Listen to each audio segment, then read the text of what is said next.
Hello everyone, welcome to the channel. PCS RO RO मुख्य परीक्षा 2025 के एस्पिरेंट देखेंगे। ये देखो, आपका टास्क 13 दिया गया है। पीसीएस मेंस हिंदी और एसए के बैच की एस्पिरेंट हैं प्रियंका यादव, ललितपुर से हैं ये। और ये हमें निबंध लिख करके भेजी है, भारत में एफडीआई की भागीदारी। तो आइए इनके एसए का फुल एनालिसिस करते हैं। जो लोग हमारे पेड बैच से जुड़ना चाहते हैं तो आरओ प्रीलिम्स और मेंस दोनों के पेड बैच एक्टिव हैं। दोनों के पेड बैच की फीस इस समय 400 रखी गई है।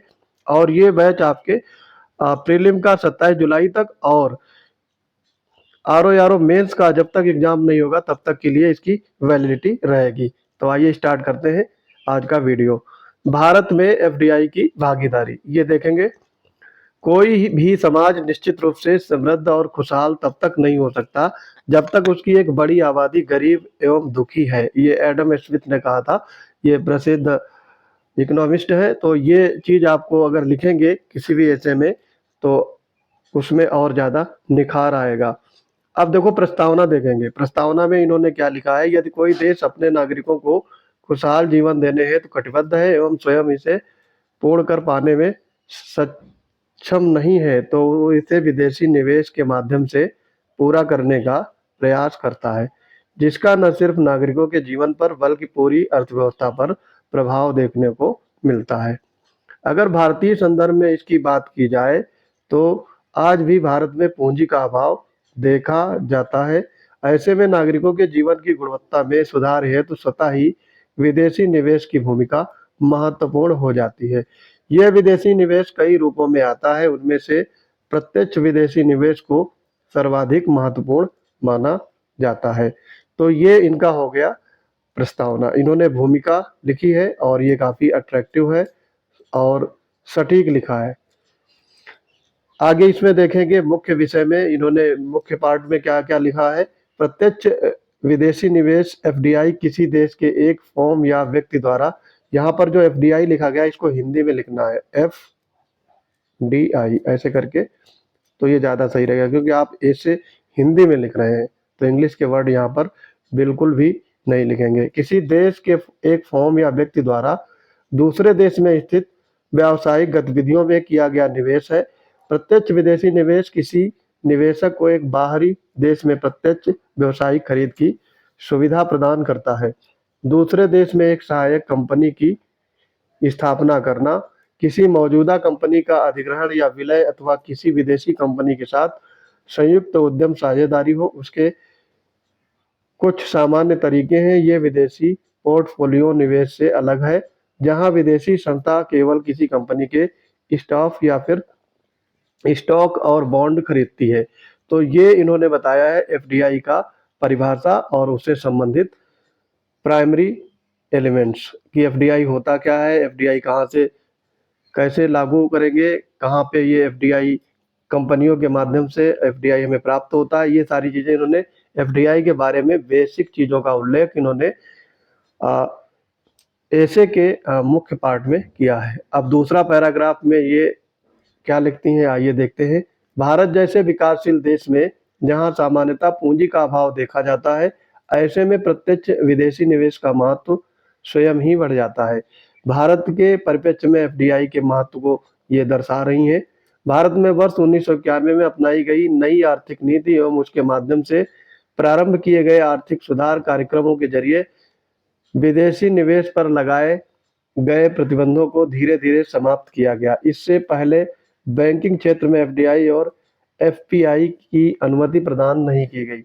बैंकों में विदेशी पूंजी का कोई अंश नहीं था, परंतु नरसिम्हन समिति की रिपोर्ट पर वर्ष 1991 में बैंकिंग क्षेत्र में एफडीआई की अनुमति प्रदान की गई। गौरतलब है कि भारत द्वारा प्रत्यक्ष विदेशी निवेश को लगातार आकर्षित किए जाने के पीछे एकमात्र मूल उद्देश्य भारत का आर्थिक विकास करना है। तो ये भारत के परिप्रेक्ष्य में एफडीआई का रोल लिखा है इन्होंने। आगे पैराग्राफ में बढ़ेंगे।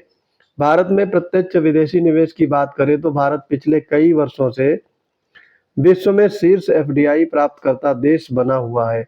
वित्त मंत्रालय द्वारा जून 2024 में जारी आंकड़ों के अनुसार, अब ये डेटा पेश कर रही हैं एफडीआई से रिलेटेड भारत के परिप्रेक्ष्य में।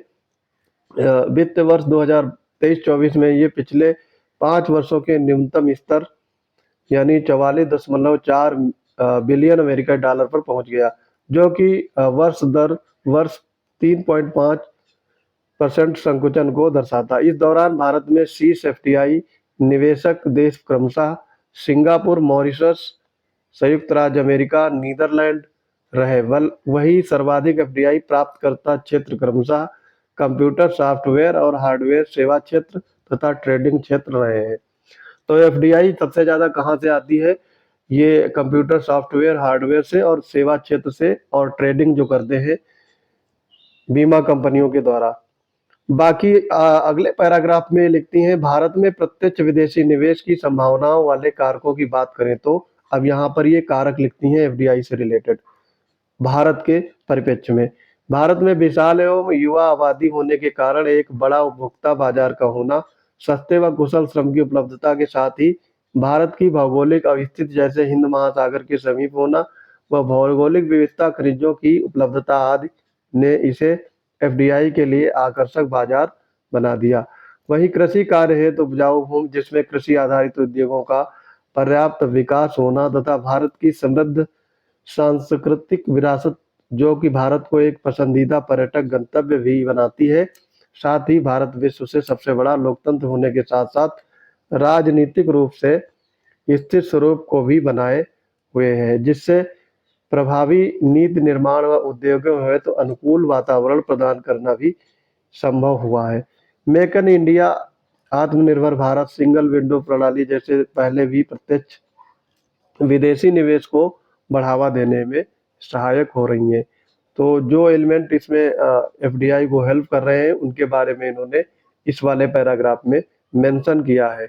अब नेक्स्ट पैराग्राफ में देखते हैं, भारत द्वारा विभिन्न देशों के साथ संबंधों को बेहतर व अपनी नीति को सबका साथ सबका विकास वाले दृष्टिकोण के साथ आपसी विश्वास व नियम आधारित व्यवस्था के रूप में प्रयुक्त करना, जिसमें neighbourhood first, east first, free trade policy आदि के द्वारा कनेक्टिविटी या मुक्त व्यापार को बढ़ावा दिया जा रहा है। पिछले कुछ वर्षों में भारत में विभिन्न क्षेत्रों जैसे रेलवे, आईटी, पर्यटन, इंफ्रास्ट्रक्चर, रक्षा, स्पेस आदि क्षेत्रों में एफडीआई को उदार बनाया गया है। वहीं उभरते हुए अनेक क्षेत्रों जैसे स्टार्टअप, ब्लू इकोनॉमी, नवीनीकरण ऊर्जा, आर्टिफिशियल इंटेलिजेंस और रोबोटिक आदि क्षेत्रों में भी एफडीआई को बढ़ावा देने के लिए अनेक भगीरथ प्रयत्न किए गए हैं तथा कुशल मानव संसाधन में निवेश कर उनके कौशल विकास व प्रशिक्षण के माध्यम से जननांकी लाभांश का लाभ लेने की भी कोशिश हो रही है। नेक्स्ट पैराग्राफ में ये लिखती हैं, भारत का सेवा क्षेत्र। अब सेवा क्षेत्र में ये दर्शाती हैं, जहां एफडीआई एवं सॉफ्टवेयर उद्योग का विकास नियतोन्मुखी है नियतोन्मुखी है। वहीं वर्तमान में भारत के कुटीर उद्योग, हस्तशिल्प आदि भविष्य की अपार संभावना के साथ एफडीआई के प्रमुख क्षेत्र हो सकते हैं।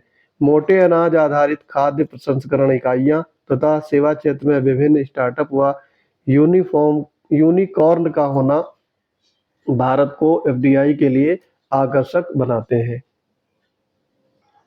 नीति आयोग को जैसे राष्ट्रीय थिंक टैंक के माध्यम से विभिन्न नवाचारी समाधानों रैंकिंग के माध्यम से राज्यों के मध्य आपसी प्रतिस्पर्धा को बढ़ावा देकर बिजनेस अनुकूल वातावरण, वैश्विक मानकों के अनुरूप इंफ्रास्ट्रक्चर के विकास को भी सुनिश्चित किया जा रहा है। नेक्स्ट पैराग्राफ में देखते हैं, भारत में एफडीआई की भूमिका महत्व की बात करें तो इसकी आर्थिक विकास, रोजगार सृजन, देखो एफडीआई से लाभ क्या है और उसके सकारात्मक पहलू के बारे में ये चर्चा कर रही हैं। औद्योगिक हस्तांतरण, भुगतान संतुलन, कृषि तथा औद्योगिक विकास, वैश्विक एकीकरण सभी क्षेत्रों में महत्वपूर्ण भूमिका रही है। आर्थिक विकास में बुनियादी ढांचे, औद्योगिक विस्तार और तकनीकी उन्नति को बढ़ावा देकर विदेशी पूंजी लगातार आर्थिक विकास को गति देती है। जैसे एफडीआई, अब इनको आपको हिंदी में लिखना है, पीएलआई आदि के कारण भारत में सिलिकॉन चिप्स का निर्माण संभव हुआ है। रोजगार सृजन के क्षेत्र में प्रत्यक्ष विदेशी निवेश रोजगार प्रदान करता है, जिससे भारत की जनसंख्या संबंधी चुनौतियों जैसे बेरोजगारी, गरीबी को कम करने में सहायता मिलती है। एफडीआई विदेशी मुद्रा भंडार को बढ़ाता है, जो आर्थिक स्थिरता और व्यापार घाटे के प्रबंधन के लिए महत्वपूर्ण तथा भुगतान संतुलन को व्यवस्थित करता है। अब देखो यहाँ पर प्रौद्योगिकी के क्षेत्र में एफडीआई का रोल ये बता रही है। प्रौद्योगिकी हस्तांतरण के तहत बहुराष्ट्रीय निगम उन्नत प्रौद्योगिकी और विशेषज्ञता लाते हैं, जैसे फ्रांस से ब्रह्मोस एवं जेट इंजन या पनडुब्बी निर्माण तकनीक का प्राप्त होना, जो घरेलू नवाचार को बढ़ावा देते हैं। औद्योगिक विकास के तहत ये विनिर्माण क्षेत्र में निवेश एवं विकास को प्रोत्साहित करता है और मेक इन इंडिया तथा आत्मनिर्भर भारत पहलों के साथ संरक्षित करता है, जैसे हवाई जहाज निर्माण में एयरबस का टाटा के साथ निवेश करना। वहीं वैश्विक एकीकरण के तहत एफडीआई भारत को वैश्विक अर्थव्यवस्था में एकीकृत करता है, जिससे अंतर्राष्ट्रीय सहयोग को बढ़ावा मिलता है। इसके अतिरिक्त प्रत्यक्ष विदेशी निवेश भारत सरकार के प्रमुख लक्ष्यों जैसे 2024-25 तक $5 ट्रिलियन की अर्थव्यवस्था, 2030 तक $7 ट्रिलियन की अर्थव्यवस्था, make in India, digital India और 2047 तक विकसित भारत बनने आदि में मील का पत्थर की भूमिका में है। अब ये नेगेटिव पॉइंट लिखती हैं, इससे नुकसान क्या है एफडीआई से। हालांकि भारत में प्रत्यक्ष विदेशी निवेश के संदर्भ में विभिन्न चुनौतियां भी विद्यमान है, जिन पर प्रकाश डालना आवश्यक है। भारत में लॉजिस्टिक लागत आर्थिक होने के साथ इंफ्रास्ट्रक्चर का पर्याप्त विकास न होना एक महत्वपूर्ण चुनौती है, जिसका निदान नेशनल पाइपलाइन योजना, भारतमाला, सागरमाला आदि के माध्यम से किया जा रहा है। वहीं प्रशासनिक व नीतिगत बाधाओं में भ्रष्टाचार, लाल फीताशाही, प्रोजेक्ट में देरी आदि विद्यमान है, जिसके माध्यम हेतु सिंगल विंडो क्लियरेंस, भूमि अधिग्रहण आदि को आसान बनाने, किसी बिजनेस में को शुरू करने हेतु ऑनलाइन प्रक्रिया को शामिल करने के साथ आसानी से ऋण उपलब्धता सुनिश्चित की जा रही। केंद्र और राज्यों के मध्य विवाद और राजनीतिक उठापटक भी एक महत्वपूर्ण चुनौती है। इसके समाधान हेतु वित्त आयोग की आवंटन सिफारिश, नीति आयोग, न्यायालयों आदि के माध्यम से विवादों को सुलझाने का प्रयास किया जा रहा है। साथ ही पीपीपी मॉडल के आधार पर इंफ्रास्ट्रक्चर का विकास उद्योगों की स्थापना में महत्वपूर्ण भूमिका अदा कर रहा है। इस प्रकार कहा जा सकता है, अब ये कंक्लूड करती हैं अपने ऐसे को, इस प्रकार कहा जा सकता है कि प्रत्यक्ष विदेशी निवेश भारत में आर्थिक, सामाजिक बुनियादी एवं सतत विकास हेतु आवश्यक नहीं बल्कि अनिवार्य है। भारत विश्व की उभरती हुई अर्थव्यवस्थाओं में से एक है, अतः किसी भी विकासशील देश की अर्थव्यवस्था के लिए आवश्यक है कि वह विदेशी निवेश को आकर्षित करे, क्योंकि पूंजी की कमी के कारण पूंजी निर्माण प्रक्रिया के धीमे होने में आर्थिक समृद्धि की दर निम्न रह जाती है। अतः तीव्र आर्थिक समृद्धि दर को हासिल करने हेतु एफडीआई के अंतर प्रवाह की सभी संभावनाओं पर कार्य करने की आवश्यकता है, ताकि रोजगार के अवसरों को बढ़ा गरीबी बेरोजगारी की समस्या का समाधान किया जा सकता है। तो ये यहाँ पर ये कंक्लूड कर देती हैं। तो देखो यहाँ पर इनका प्रस्तावना ठीक है, प्रस्तावना को इन्होंने सही से लिखा है, भूमिका इन्होंने ठीक से मेंशन किया है इसमें वाक्यांश को लेकर के, जैसे एडम स्मिथ का एक सूक्ति लिखी है या फिर एक कथन लिखा है। उसके अलावा प्रस्तावना में इन्होंने जो जरूरी चीजें थी वो सारी लिखी हैं। मुख्य विषय में आ जाते हैं। मुख्य विषय में इन्होंने विभिन्न पहलुओं पर प्रकाश डाला है। तो इनके जो ऐसे के लास्ट में जैसे जो एक्रोनिम लिखती हैं, जैसे एफटीआई है या फिर पीएलआई, ये सारे आपको हिंदी में लिखने हैं। इन चीज़ों पर ध्यान रखना है और काट पीट से बचना है। जो कटिंग थोड़ा इधर उधर हुई है उसको भी नहीं करना है। कंक्लूड भी अच्छा किया है इन्होंने, ठीक है। तो कंक्लूड में भी उपसंहार में इन्होंने सारी चीज़ें ठीक लिखी हैं, अपने ऐसे को अच्छे से कंक्लूड किया है।